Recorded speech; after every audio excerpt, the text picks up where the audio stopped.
Okay, so what you're going to need to do before you can use CUE13 is to set up and use Doctopus to distribute the file that you want your students to have out to all the students.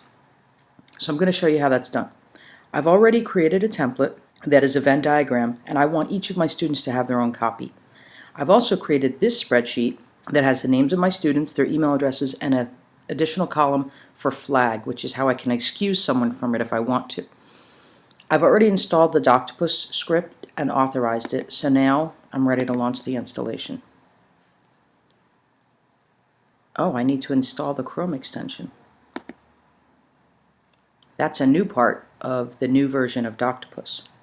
So I'm going to go ahead and add CUE13 to Chrome. I like how they've built that in as a step. And basically you want to agree to stuff because I promise it won't do anything crazy. Alright, so CUE13 is now in Chrome. You can see it has a little thing up there. So now I'm ready. I'm done with those steps. Step 1. I need to share out the document. So first I have to decide which type of sharing I'm going to use. I'm not using project groups. In this case, I want to give them all the same thing to start with, but they are each going to have their own version of it. Now if I wanted to enable them to view each other's or even comment on each other's, I could.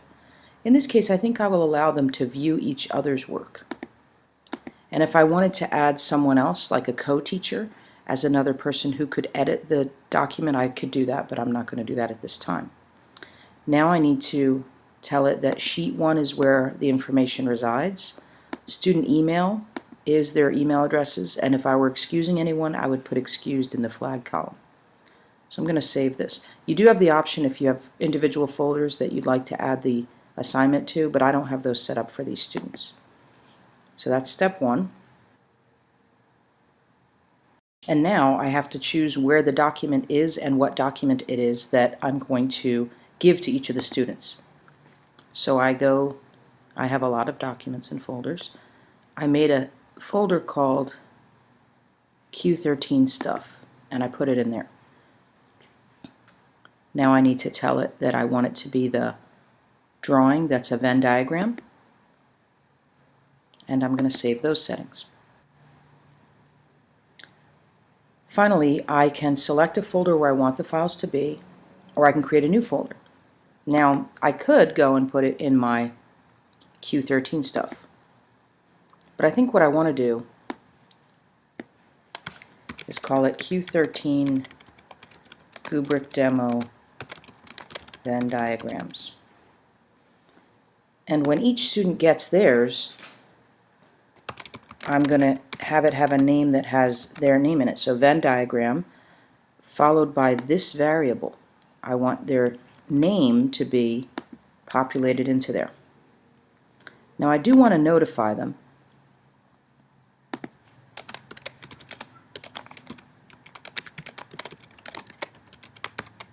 So I've written a little note here.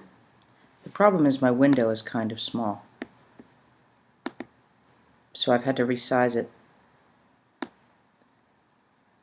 to get to the Save Settings. So there's a Save Settings button. So now it gives me the option to review my settings, and then when I'm ready, to run the copy and share. What this does is Doctopus is creating new columns in my spreadsheet. It's also creating new copies of the original template Venn diagram drawing, and sharing each of those copies with an individual as another editor on that copy. So this takes a little while.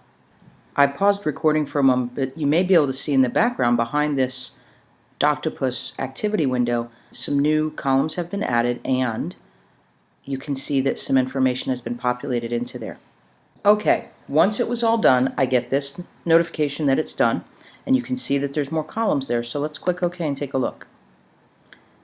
You can see that there's a new link for each of those, and there's also a place for me to put a grade and written feedback. So you would want to have this all set up before you go ahead and use CUE13, which is the part that I'm going to explain now, live and in person.